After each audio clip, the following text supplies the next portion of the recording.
Hey boys, how we doing? Doing good. Uh, Feeling like every Chiefs fan on Facebook that's acting like we just lost the series. So Yeah. I'm just kidding. I'm all right. Yeah, there's some interesting post-game reactions there after game two. The Oh yeah. refs. Anyway, Yes, all Yeah. the refs. Even Nor the Lethbridge game tonight, their fans were complaining about the refs too. It's like, come on, people. well, and the thing is like I've always kind of like not cared for the constant referee bickering, bitching, but it's getting to a point now where I'm noticing it more and more every single game, and it's not even just the playoffs, like it has been in the regular season too. So it's like come on, you guys, like figure it out. Obviously, it's the playoffs. It's a completely different season. Like they're gonna let a lot of shit go, but we can get into this later. Um, uh, first couple games against Victoria, boys, at home at the arena. Good start. Good start for the overall for the game. Bad start to game one. Yes. yeah. Not a really good strong start from the guys. Cole Reshney coming out really hot in the first minute and period and a half of game one and got Victoria up 2-0 early. So what are we thinking about that start? Like obviously, you have a week off. Both teams had a week off. Victoria's been in town for a couple days prior, got a chance to practice and stuff too. So, both teams should be fresh. Hypothetically, the Chiefs just didn't look fresh. I felt like Victoria didn't either. I thought they looked like a team that also had a week off. They just happened to score a couple of goals. I thought that first period was pretty boring, in all honesty. Yeah.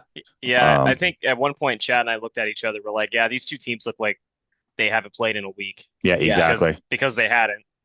Yeah. Um, but both teams got their legs in about the second period. Hmm. But just one of those things that we talked about, swear at nauseum in the first round, where uh, we just can't score the first goal or two for that matter. Um, It's so weird. I I don't don't know. understand what the reasoning for that is. It's almost like they want to play from behind for whatever reason. Yeah. I don't know. It certainly seems to wake them up, but sometimes it's not just when they're down by one goal. Sometimes they're down two until they wake up Hmm. Yeah, well, and that was kind of the case. I mean, in both games, honestly. yeah, and in game one, I mean, it's an even first period, on the scoreboard, other than, the 1-0 goal that they got, 25 seconds left in the first period.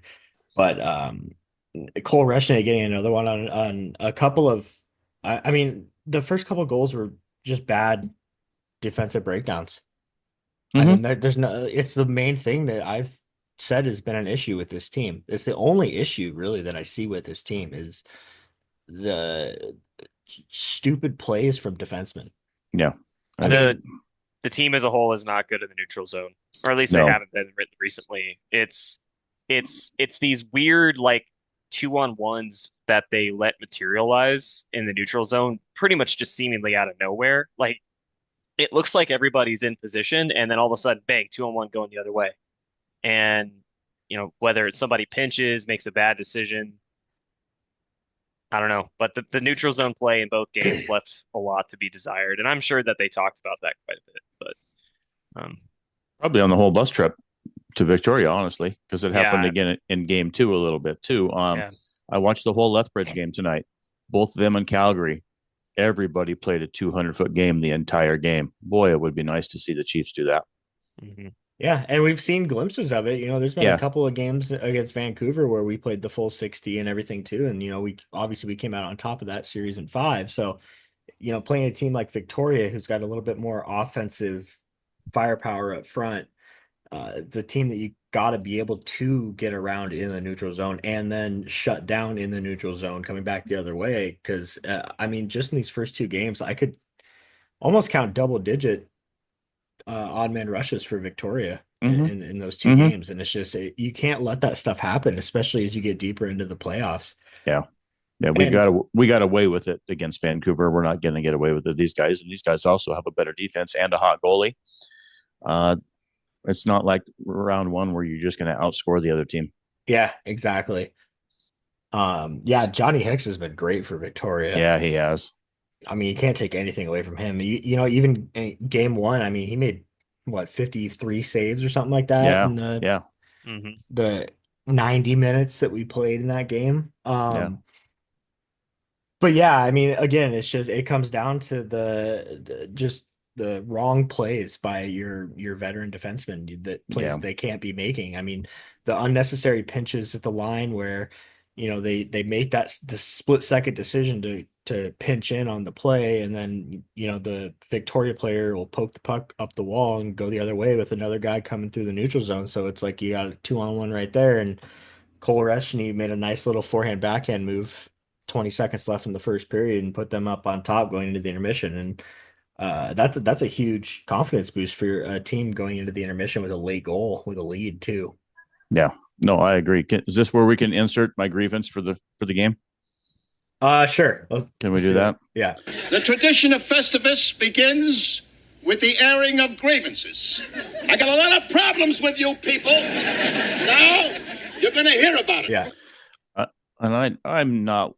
Everybody here, well, you guys know. People out there need to know. I didn't play hockey. I've watched a lot of hockey, but I don't play hockey, so I don't know what I'm talking about. But I also watch enough hockey that I kind of know what I see. Um, and I don't like calling players out, but I thought Braden Crampton had an awful game in game one. He made a lot of very poor decisions out there on the ice as far as pinching goes, and not so much like mishandling the puck or anything, but pinching and stuff. And I don't expect that out of a 20-year-old defenseman at this point in their career. It kind of catches me off guard when that happens. I know you can say he doesn't have any playoff experience, but that shouldn't happen in a regular season game either. So I'm not going to use the playoffs as an excuse, but there was several of them, and a couple of those ended up in the back of our net. Those first two goals were because of that too. That kind of stuff cannot happen in the playoffs, especially in round two going forward. That was not good. I thought McIsaac struggled at times too with passes and not so much pinching or anything too. I thought the other four defensemen have had outstanding games in both games too. So it's odd for me to call out older veteran defensemen, but I feel like they're the ones struggling these first two games. And Yeah, that's tough for sure. because they're getting the most minutes. Exactly. And so if they get the most minutes, that has the most opportunity to make mistakes, thus more opportunities for Victoria's top lines because they're going to be matched against Victoria's top lines. Yeah, Exactly. and they even talked about it on the radio last night in the pregame show. Both Boiler and Gustafson were talking about bad choices and bad decisions pinching in game one that they ended up coming out ahead in the end, but that needed to be cleaned up for sure, and it was cleaned up better last night for game two. I thought it was much better. So that, I mean, kudos to the team for, I guess, stopping that, for lack of a better way to put it, and not doing that so much anymore. But game one, it was hard to watch. It was very frustrating.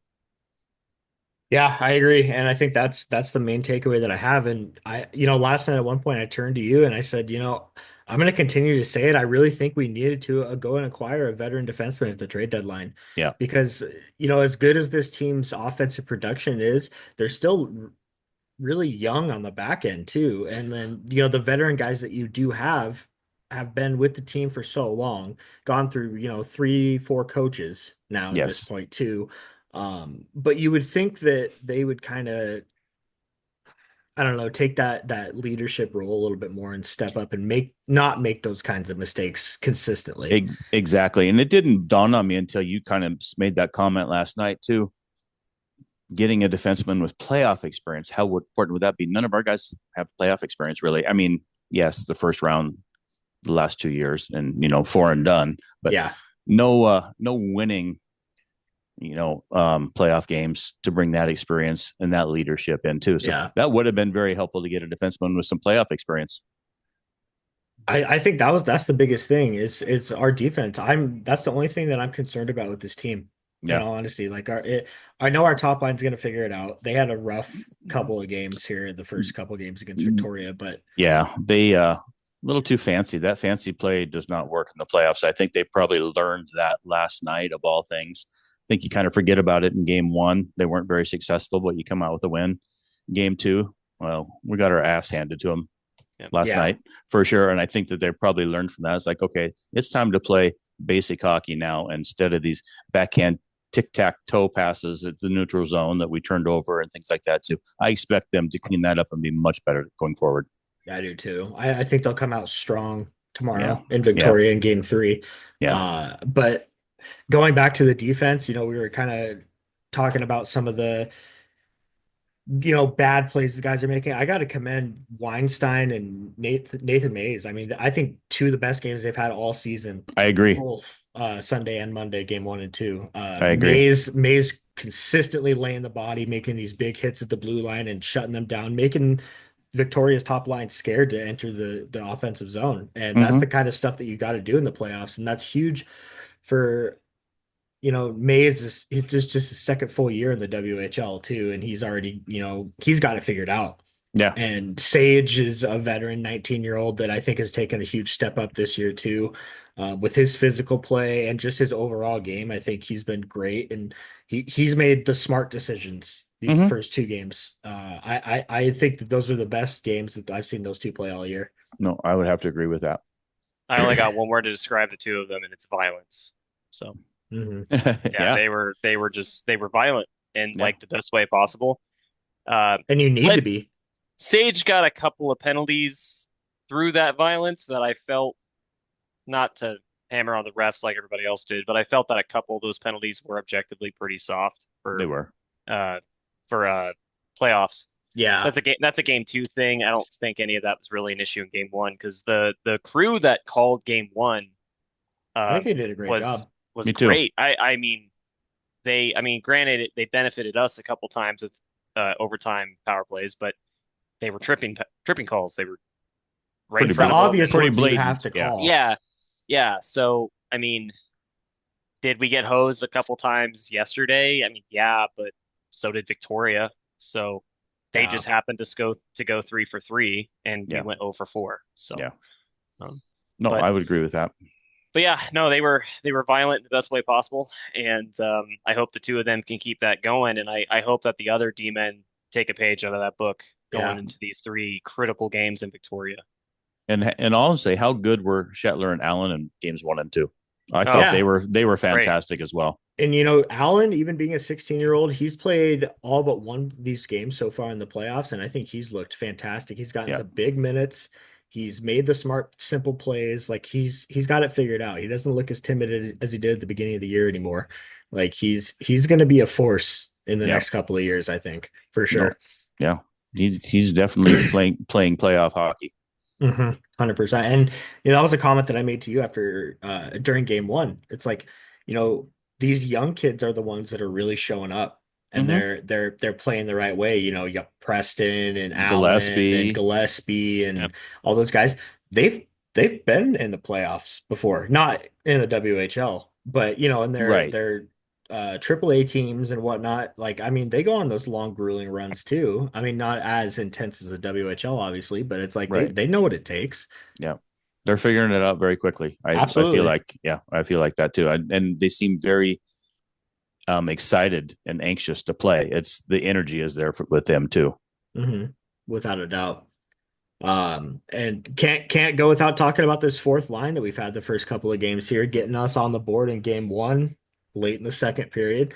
Really nice little play for Brody Gillespie, wiring it down the left side and then going behind the net and finding Campar in front for a wide open tap in, and Parr gets his second of the playoffs, and the Chiefs get on the board, so it would make it a 2-1 game going into the second intermission. Chiefs come out strong early in the third period. Sammy Oremba with a nice little, just a simple little wrist shot from the right circle to beat Johnny Hicks clean and tied the game up at 2. How about Oremba's play too? I mean, he's been great all playoffs, and that's a guy that has the experience that knows what it takes. Yeah. See, everything you talked about with needing to acquire a veteran defenseman, by acquiring him as a veteran forward, he's accomplishing what you were talking about just from the forward side of the ice. Exactly. Yeah. Exactly. Which is it honestly, it's just more evidence that they needed to sell a 3rd round pick off to get a D-man. I mean, they already sold the farm to get Crystal. So, I mean, what would have been another 3rd round pick or whatever? Like exactly. To pry some 20-year-old D-man from Kamloops or something. Yeah. you know. So, but yeah, Sammy's been great. He's been great. That whole second line has been great. Sarkinov, I think, had another great game.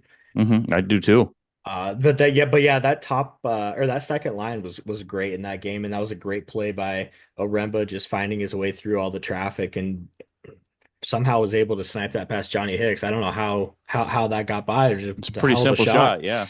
Um, Unfortunately, the tied game would not last long. As a minute and a half later, Taden Trimbecky would get his third of the playoffs to put Victoria back up by one.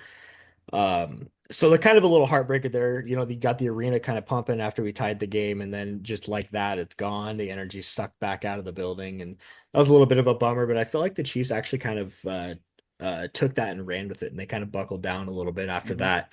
Our defense from the last half of the third period through, you know, both overtimes and everything too was it was Very perfect. good. I mean, Yes. it was a couple of hiccups here and there, obviously, but it for the most part, I mean, I was thoroughly impressed with all of our defensemen in the last, you know, what, 40 minutes. Now the whole team itself played much, much better. I mean, I felt like we controlled the game for, like you said, from the middle of the third on. Yeah, without a doubt. Um, the first line would get in on the action about midway through the third period. Andrew Crystal and Berkeley Cadden connecting on a nice little passing play that I don't know how that shot beat Hicks either, to be honest. I think it went 5-hole on It was him. along the ice. Yeah. I think Yeah.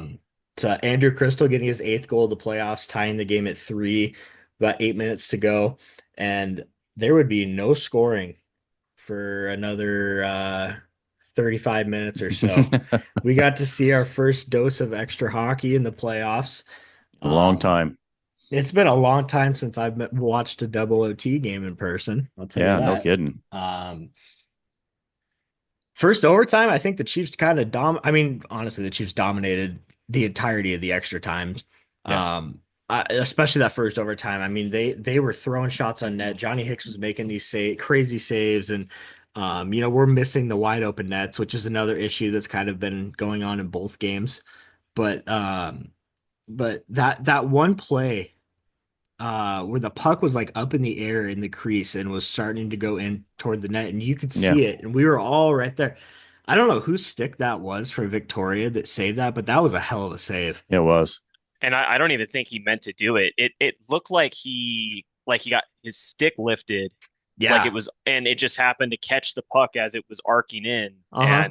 and and that just redirected it just enough out of the crease. No doubt. Yeah. Yeah. We had a lot of close calls in that first overtime. I mean, there's a couple different times where we had, you know, the chance to bury it and win the game, but just for whatever reason, we were either missing the net, Hicks was making a save, or, you know, their defense was making some crazy ass stick save in midair, which was, I mean, I'm still mind blown by that. But so all throughout the first overtime, play through it about 4 hours into the game now. And we're going into the second overtime. Get about 10 minutes in, the Chiefs pick up a power play. I don't remember who it was that got tripped, I thought but it was Parr. it might have been Parr. Yeah. Yeah. Keeping Um, his feet moving. exactly. And that's the Hmm. thing. And that's the thing is like that fourth line, especially, they don't ever stop. They all three of those guys just have that motor that they're just constantly moving, and They're, that's how they draw those penalties. they're like Energizer bunnies out there. Exactly. That's what you want out of your fourth line, Oh, especially in the playoffs. definitely. Yeah. So the power play was 0 for 2 throughout the entire game until this power play in the second overtime. The Chiefs got it packed in really tight, and Crystal with a nice cross ice feed to Rasmus Ekstrom, and he just ripped that shit top shelf, and the Chiefs pick up a huge 4-3 win in game one. The arena was bumping. We were bumped. I mean, we were pumped. I almost jumped out of my seat straight up, like I almost fell over the edge. Like I was hyped as hell, man.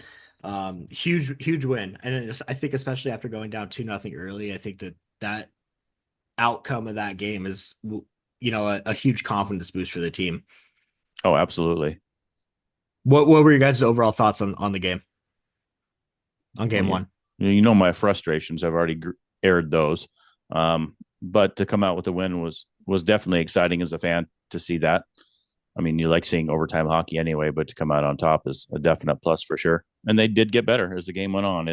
The rust from the week off definitely wore off, and secondary scoring again for the most part. But our top line comes through. I guess our top power play line comes through, and Rasmus Ekstrom. I mean, the guy's played professional hockey in Sweden. He's got good pedigree. Knows what it takes to get things done. He's a hard worker. It's nice to see him get rewarded with the overtime winner for sure. Yeah, he's been great all year, consistent, and it's nice to see him being thrown at back on that first power play unit too. Yes, Because I think he really benefits from playing with guys like Catton and Crystal too. I think Crystal too is as a playmaker. I think he really benefits from that. No doubt, because Rass has an NHL shot. He does. There's no doubt about it. Mm-hmm. We've seen it many times this year. I messaged his dad right after he scored that, and I said, "Are you a proud papa?" And he said, "From the Ovi slot." Yep.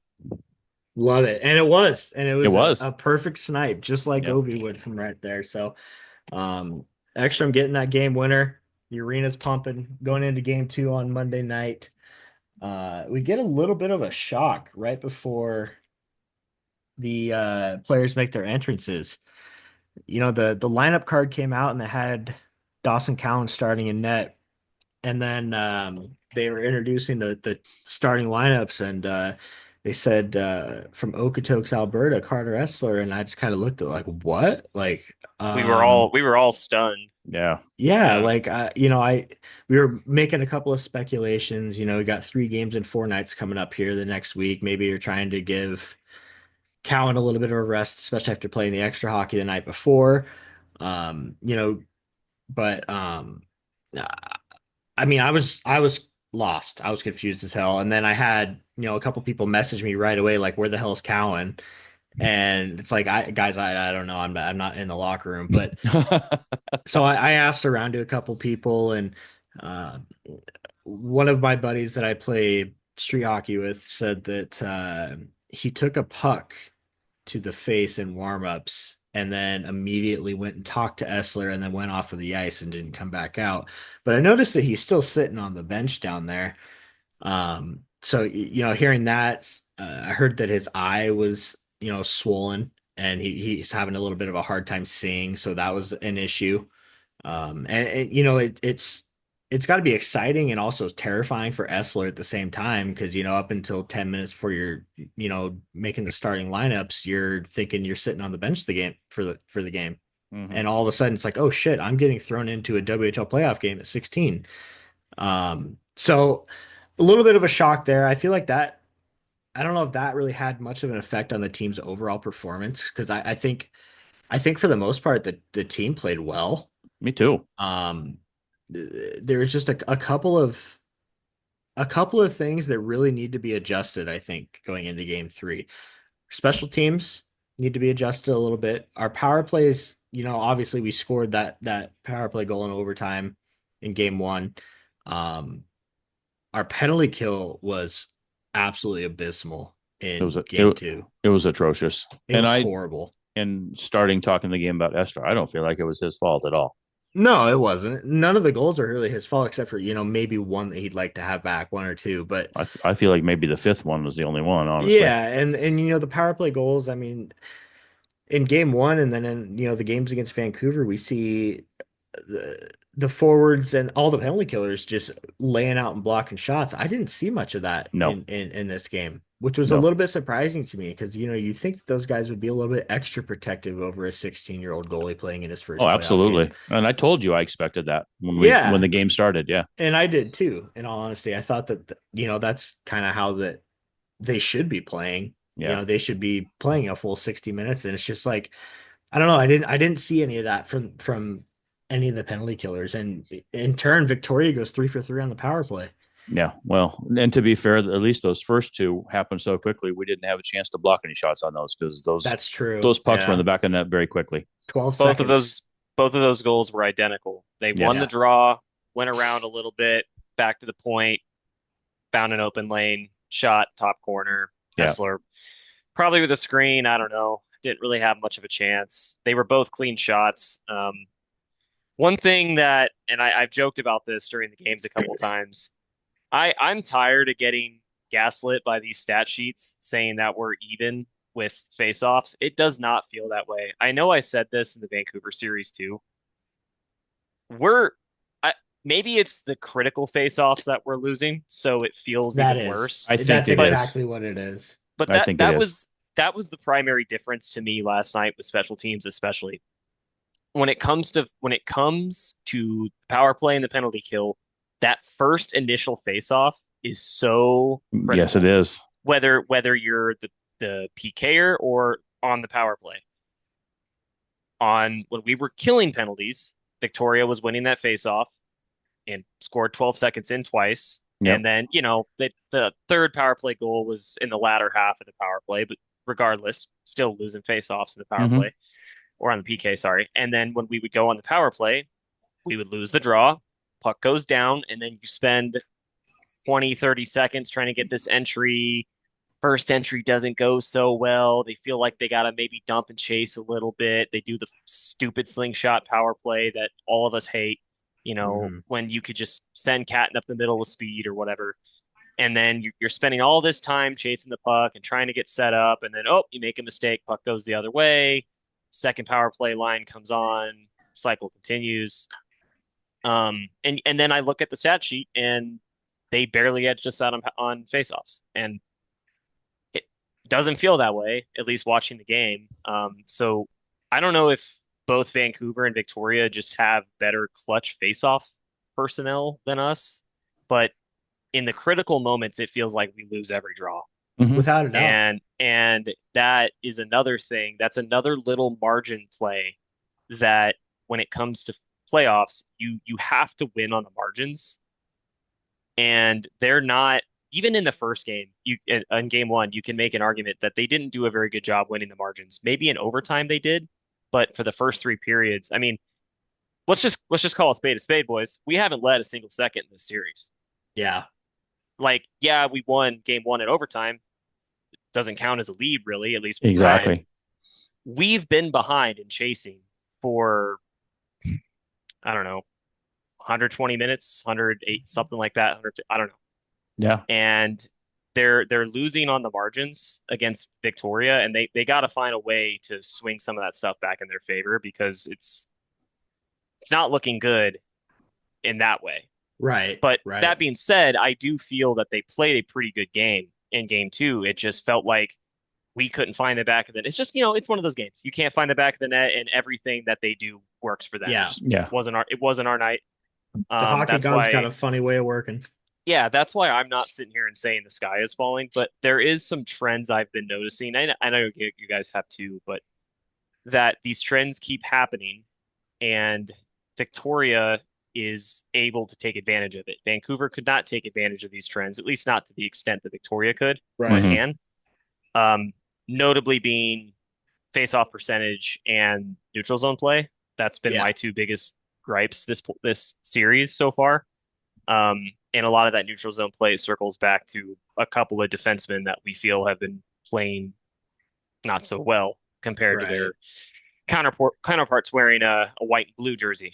So rant over, sorry. But I love it. It needs to be said. That's the thing. Yeah, they got to find a way to start winning some draws, though. I don't like. I've always felt that Catton's a good face-off guy. I've always felt that Ekstrom's good at face-offs. I've always felt that Marty's been our best face-off player. Like he's been winning the draws, but Catton and Ekstrom have just been, at least in the big moments, they've been struggling. And it's hard to score when you don't have the puck. And if you can't win offensive zone faceoffs, then it's hard to set up. So and that's the thing too. It's the clutch faceoffs. Like I agree with what you're saying. You look at the faceoff stats from game two. Chiefs won 36-27 in the faceoff dot. But it's like, those clutch faceoff moments where you need to win, they just can't get it done. And this is something that Elliot and I saw back when Elenick and Yamamoto played too. We were frustrated with their faceoffs at clutch moments too, because we could never seem to have a guy that you could put out there to win a faceoff.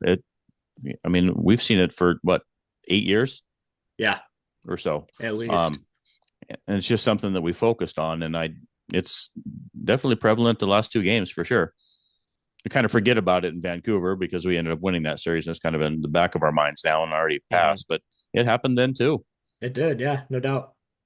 And it's the clutch faceoffs that you need to win. We could lose every other faceoff in the game, and I'd be like, whoopty shit. But if we, win all the defensive zone draws when Victoria's on the power play, or we're on the power play, we need to be winning those draws, those initial draws, especially. Last year, Cutter Yamamoto plays golf at my golf course in the summertime. He and I have had many interactions, some not so pleasant, not hockey related, but him losing his rangefinder from time to time. Had some issues, but my boss last year, I remember talking to me about hockey in front of our superintendent, who played Division I hockey for Quinnipiac and was actually drafted to play by the Steelheads down in Boise, and ended up having knee surgery, and like kind of ended his career. But he's a very, very good hockey player, and he's our superintendent. And he was kind of asking, our boss was asking, "What's that Yamamoto kid? Is he, is he any good and stuff too?" And the superintendent explained to him, he goes, "You know what? Really important in hockey, having a guy that can win faceoffs." He said, because when you win a faceoff, your team has possession of the puck. And when you have possession of the puck, the other team cannot have possession of the puck. He goes, a lot of people don't see it, but that's something that coaches and teams look for, is somebody that can win key faceoffs and give your team the opportunity to do something with the puck and eliminate the other team from having an opportunity. It's that simple. And that's exactly what you're talking about. Mm-hmm. Yeah, I mean, I'm a diehard Blackhawks fan, and they're in the depths of a rebuild right now. One thing that a lot of people have been critical on Connor Bedard about has been his faceoff percentage. Well, what did the Blackhawks do? They went and hired fucking Yannick Perreault, one of the best. Sorry about the F-bomb, but one of the best faceoff guys. I don't give a fuck. If not the best faceoff guy in NHL history. Yeah. They hired him to teach Bedard how to take faceoffs, and now Bedard is winning, I think, like 65%. Yeah. Nice. It's not Taves' percentage. With Taves was like 85. Yeah, his was incredible. He was just a different level. But and I'm not saying the Chiefs need to go hire Yannick Perreault, but they need to figure out just. I mean, and again, we're not losing the lion's share of the draws. Right. But it's these clutch moments where it's like they're gripping the stick a little too tight. They're not. It's just the timing's off. I don't know. It's really weird, and I feel like I'm being gaslit by the stat sheet, because I watched the game and I'm like, man, it feels like we're losing every face-off, and then I look at the stat sheet and we won 10 more than they did, and I'm like, didn't feel that way. So that was kind of my big takeaway from game 2, was if they win a couple faceoffs that they lost, I mean, I'm not saying they win the game by any means, but maybe they lose 3-1 instead of 5 or whatever. And it doesn't look as bad, because I think that's where a lot of the sky is falling from. Some people. You called them hot dog fans. That's not my term. I can't take credit for that. That's accurate though. Yeah. So you look at a 5-1 score in the playoffs, and it looks bad. It's a bad look. Mm-hmm. But if you look at the game as a whole, I mean, they were in it until about the 10-minute mark of the third period. Right. And then Victoria just got a couple late ones. And but those face-offs on those power play or penalty kills, and the power play for that matter, I mean, they went 0 for 4 on the power play, and I don't think they won many of those power play face-offs. No, there was a lot of times you were talking to me at one point too. It's like, get the other line out there, because the top line got down and it took them forever to get down there, and then didn't do anything with it. It got, like talked about, cleared the ice, another 20, 30 seconds go off, and then it really had a chance. Yeah. And then from a individual player standpoint, a big takeaway I have from both games is who's more snake bit than oh my God, his name just escaped my head. It's because he got bit by a snake. Yeah. Oh my God. Our stud 16-year-old forward. Preston. I'm sorry. Preston. Oh my God. Sorry. Wow, that's embarrassing. His name just right out of my head. Who's Simple more name snake? too, man. Yeah, I know. Who's more snake bit than him right now? I Like, know. Yeah, oh my gosh, it just He seemed was like hungry. yeah, and you he could is see hungry. like you could see it in his body language too. And he had a couple open looks, and he just fired him wide or fired him high. And if he's on it like he was against Vancouver, maybe we're having a different conversation right now because he Yeah, had a handful of opportunities he did. um, to just frankly bury one, Yeah, and without a doubt. I mean, how so many posts did we hit last night too? Yeah, we hit a couple of posts, hit like two or three posts as well. Preston hit a post. mhm, Yeah, and then this is the one key takeaway that I have from game two. We missed so many open nets. I Yes, mean, we had the chances, man. Like we put up, 40 some shots yeah, and we should have two or three more goals than we had because Crystal missed a wide open net. Van Olm shot one straight through the crease. yep, A couple posts that we hit. It's like it's sometimes that's just the way it goes, but it's like you have to be able to find a way to bury those, like if they're wide open like that. yeah, yeah. and those Not and our those not didn't our even night. count as shots because they missed. Yeah, Exactly. Exactly. yeah, And not only that, but I mean, I'm not gonna, discredit Johnny Hicks at all because I think he played a hell of a game, both games. He did. But a lot of the shots that the Chiefs took were right into him. Yeah, And I mean, they weren't doing good enough job of making it hard for him to see. no, I You feel know, like he had to be better in game one, and he was. I mean, I didn't feel like he had exactly. to be that good last night. Exactly. And I feel like the only really sequence where I noticed anything like incredibly outstanding from him in game two is like, we had a little bit of pressure late in the third period when we're already down 5-1, but we had that power play late in the third period. Mm-hmm. And it was the best power play that we've had like all series, in all honesty. It was. But we're moving the puck, getting constant shots on net, good shots, and he's sliding side to side, making these cross crease saves, and it's just he was dialed in, and there's no doubt about it. And the Chiefs just need to find a way to make it difficult for him to see, and they need to be able to crowd him more in front and get those greasy goals because that's how it's going to be. It's not going to be these fancy spinorama pass type, No, shit that we saw in the regular season. It's like, it might have worked against Vancouver, but against a better Victoria team, that's not going to work. And so we ought to be able to find a way to play playoff hockey. yeah. We see glimpses of it, but we need to find a way to play 60 minutes of playoff hockey. That's the big, big thing. I hope that they learned a lesson. I'm sure they did. They learned from game two. I mean, every loss is a learning experience for sure. Yeah. And, they don't have much time to think about it either. I mean, they listen to the post game show. They were talking about they got to get on the bus 30 minutes after the post game show and Yeah, head to Victoria because you got game three up in Victoria tomorrow. So yeah, they're already there right now. Hopefully that they rest up a little bit. And I hope to God that Cowan's eye is okay. yeah. Me too. Um, Again, it's not nothing on that game was on Essler at all. I think he played very well. Actually made a couple of really Yeah, he did. big saves. But Cowan's been our guy all year, and he's been our guy all playoffs so far, and we need him to be the guy if we want to make this championship run work this year. If we want to have any sort of shot at it. Oh, I agree. The only thing I'm going to say that would maybe make a difference, if we could have finally gotten Shea on like he was supposed to be on with us. He could have gotten a pop like Catton did after the interview. That's Just true. saying. That's a good point. I'm just saying, if these guys want to come on and talk to us, it tends to lead to some points after that. It's true. Catton got player of the month after he came on our show. Yeah, he lit it up that next game. So yeah, I don't really think I'll go into the overall details of the recap of game two because we all know what happened. It was just, I mean, Victoria's power play getting three goals, and we've actually got one on late in the second period. Catton broke through for his fifth of the playoffs. It's a nice tip, but I think that's the way we're going to have to beat Hicks too. It is. It's the simple shots. If you're gonna take shots from the point, get a stick on it. Get a body on it. Like those kind of things are just the greasy net front rebounds. That's how you're going to have to score. Yep.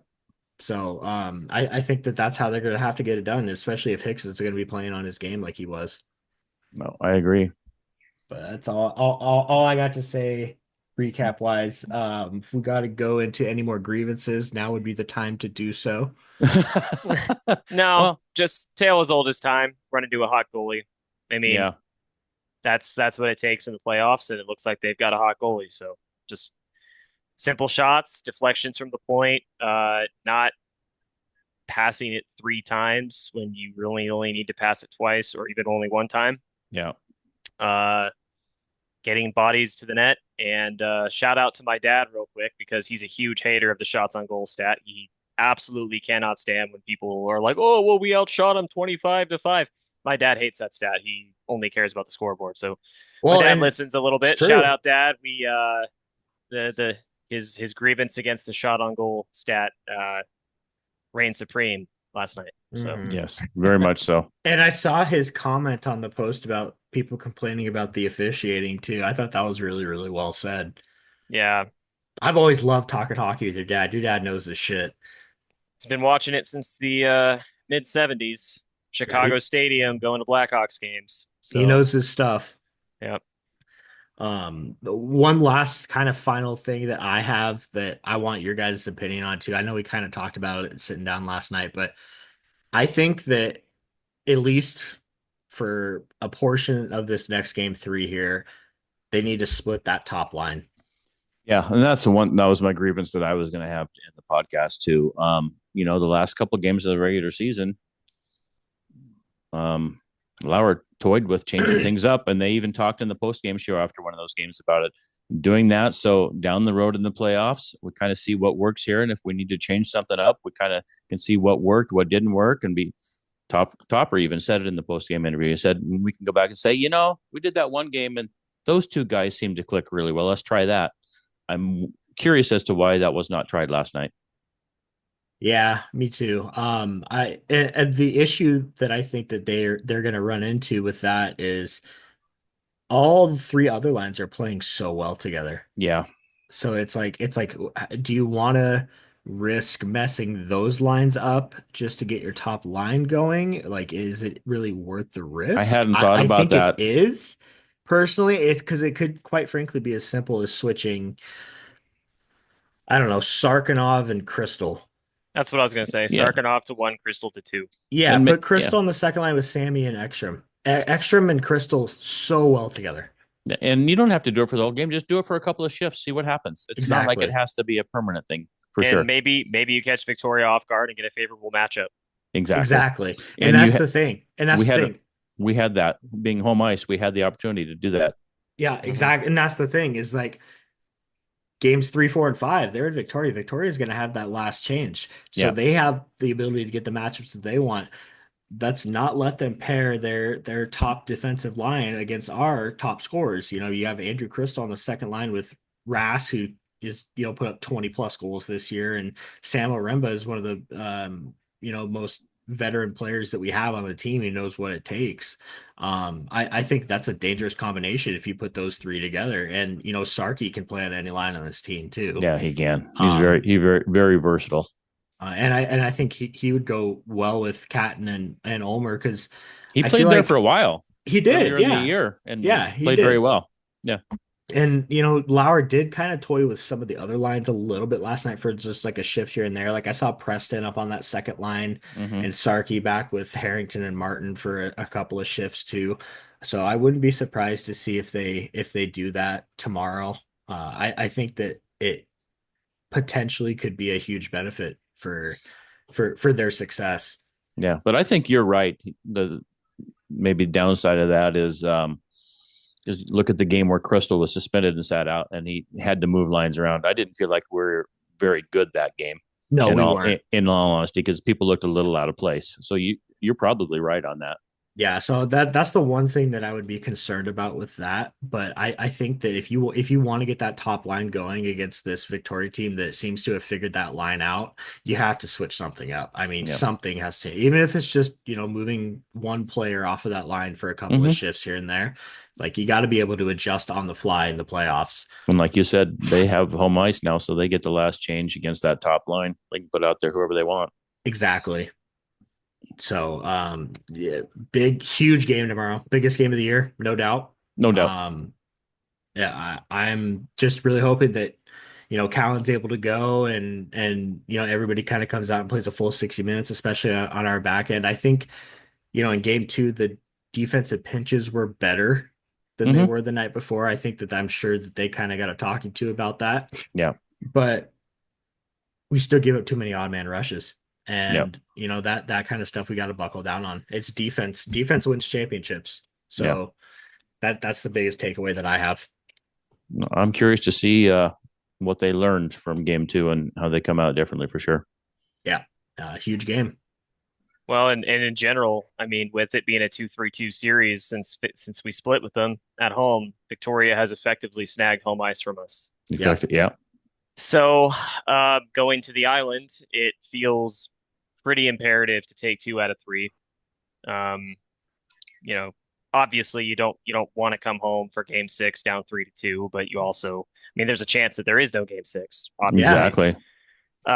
So, and for me personally, I'll be out of town on business next week, so I'm gonna miss a potential 6 and 7 regardless, which bums me out. But Let's hope we win um, these next 3 games on the island then, eh? oh There yeah, you go. man. Hey, that'd be great. I'll be watching games. If not, I'll be watching games on my computer in a hotel room starting at 9 p.m. in the middle of Wisconsin. So, Perfect. yeah. That's where I'm kind of at with that. I really do feel like they need to win 2 out of 3 in Victoria. It's going to be hard to do, but I mean, they think they beat them both times during the regular season. Not that that matters anymore, but No.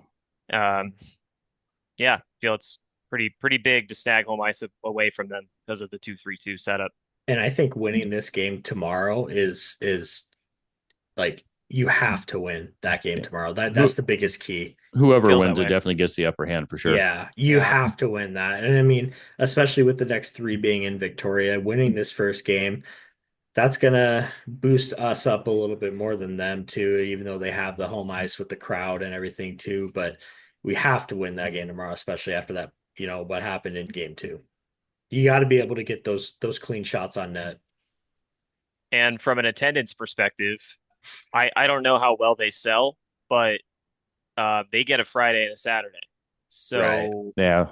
winning tomorrow in front of likely a smaller crowd, since it's a Wednesday, um, you know, not that the crowd means everything, because just as easily as the crowd can influence a game, you can shut them up and it can be quiet and Yeah. and everything. But I feel, winning this Wednesday night game tomorrow and snagging some momentum back and showing that yesterday was not a fluke, but not going to happen anymore. Exactly. Yeah. And again, sometimes you just have those nights where it just nothing goes your way, and it Yeah, really felt exactly. that way Because yesterday. they did not play bad. You're right. We've touched on that many times already. This pod that Yeah. the energy was there the whole game. Just didn't bounce our way. Yep. It's as simple as it gets right there. So if that's all we got recap wise, we'll end with some positive news. The final NHL draft rankings came out today. I was going to bring that up. 3 Chiefs on the list. Owen Martin, Sonali Sarkinov, and Owen Shetler are in the 67 WHL players that are in the final rankings. Let's see, where was it? 54. Owen Martin is 54. Well deserved. Yep. Yeah, without a doubt. And then another thing I saw, Hayden Papanicus is sitting at 38 right now. Is he Good for him. really? Good Which for is him. Pretty Good for cool. him. Yeah. Happy for that kid. And then Owen Shetler is at 138 and Sarky is 217. So I'm surprised that Sarky was that high because I feel like he's going to be a steal at 200. I like agree. That. I agree. I don't know. That just blows me away. So, like TC has said before, some guy's going to see that scouting and then be like, that guy is a man. Yeah, no doubt. Yeah. I want him to play for us. There's some NHL scouts that are coming to Chiefs games and they're taking notes of Sarky. And I don't know if there's like maybe it's like a pedigree thing, like guys from Kazakhstan. It's not right. really well known for hockey. maybe that makes it kind of like they just look at him a little less. But if you just watch him play, he is just one, he's a mutant. I mean, the body that he has at his age Mm-hmm. and the fact that he's only going to keep getting bigger No kidding. and like he has silky smooth hands, Mm-hmm. especially for his size. Great shot, great hockey sense. He just reads plays well. He throws the body when he needs to. He holds up when I mean, he takes some penalties, and you want him to in some instances, but Mm-hmm. like he knows when to throw the body and he knows when to pull up. I mean, I just one hell of a hockey player. I'm so glad we were able to get his visa Me too. approved because You're man, welcome. I delivered it. yeah, that you did. Yeah, that you did. So, um, he's honestly one of my favorite players on this team, and Me too. and hearing him speak is also just such a treat because he Oh my God, his voice is so deep. yeah, and he knows better English than you would think that he would. Mhm. Oh, But yeah. it's like, and it's I don't know, it's just his accent and his deep ass baritone voice. It's so funny. So I'm glad we have him.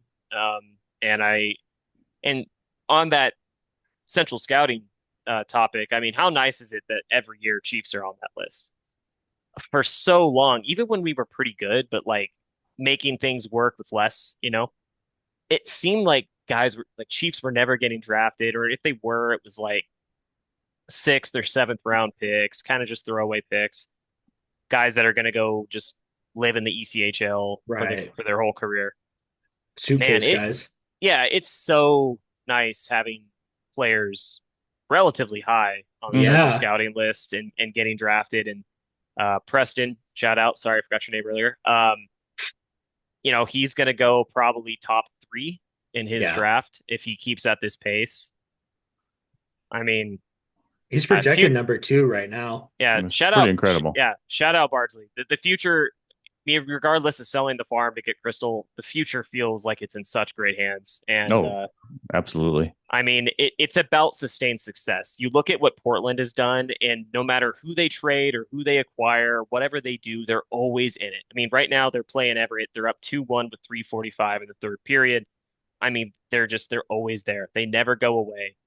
The Chiefs as a franchise organization need to figure out how to get there. And it feels like Bardsley he's laid the groundwork for sure. Like he's the guy to do it. Yeah. Yeah, he has his first really truly good competitive team here that can compete for a title. But you don't want to be the team that goes all in on a run and then goes to the basement. Right. And it doesn't feel like that's going to happen. No. And that's really, really encouraging. So, well, and yeah, with Bardsley, I mean, and we know that he loves drafting those, speedy, small sniper guys that always seem to pan out. I mean, he's the guy that drafted Logan Stankoven and Kamloops.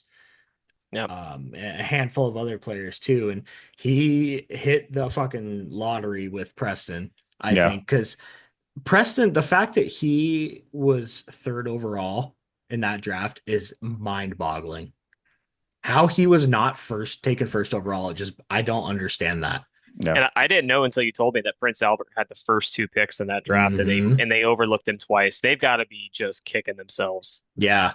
Man. The Chiefs got an absolute steal right there. And on top of that same draft year is when we got Brody Gillespie first overall in the US draft. Mm-hmm. And I mean, obviously, US draft, you don't necessarily know if these guys are going to play. This was pre-NCAA ruling. But Brody being a semi-local kid from the Vancouver, Washington area, came to play for us. And I think that he's shown huge steps this year too. And I think he's going to be easily a 20, 30 goal scorer in a couple of years. Oh, me too. Yep. So Bardsley's done a hell of a job with the guys that he's drafted. We have Ozzie McIntyre coming in next year too, who's going to be a guy that's going to be capable of putting up numbers and all these trades that we're making in signing these US guys too. I mean, I think I'm excited. Like you said, he's laid the groundwork for this, franchise. And I think especially with the NCAA change, getting these American-born kids coming in too, I think this franchise is going to be, pretty decently consistent and competitive for quite a while. Yeah. And they keep flying these American kids out here and whining and dining them, putting them in a suite with their parents and, Yep. showing them what it's all about. I wish we Yep. could get a true playoff crowd in the arena, but it's neither here nor there. We don't have to beat that dead horse anymore. Yeah. But yeah, It I mean, looks full I with the curtains, remember, though. yeah, yeah, yeah. I mean, Or we I could- had to I had to explain to some random people on Reddit that were confused about the curtains what we were told. So I happened to come across a post. People were like, "What is up with these curtains in the Spokane arena?" Why don't Blackout we curtains? again? I don't see why we don't just use one of the spotlights with the Chiefs logo at least on it or something. Like make it look cool at least. Yeah. Don't make it look so bland. Yeah, It allows Larry to stand up on that railing and get pretty cool pictures, I guess. That's true. That's true. He can't do that if there's people sitting there. That's true. So I don't know. That's true. One All thing. right, boys. That's all I got for you. You guys got any final notes? Must win game 3. Go Chiefs, go. Yeah, I never love putting the must win title on anything that isn't an elimination game, but it feels about as big of a must or as close to a must win It does. as a game 3 can possibly feel tomorrow. Yeah. Yeah, it's going to be a huge game, and hopefully we have some positive results. And you know what? The Chiefs have the potential. I'm gonna be the positive voice here. We have the potential to win these next 3 games and win this series before we record our next episode next week. So let's do that, boys. And I like it. Let's have some nothing but positive to talk about next week going into the Western Conference Finals.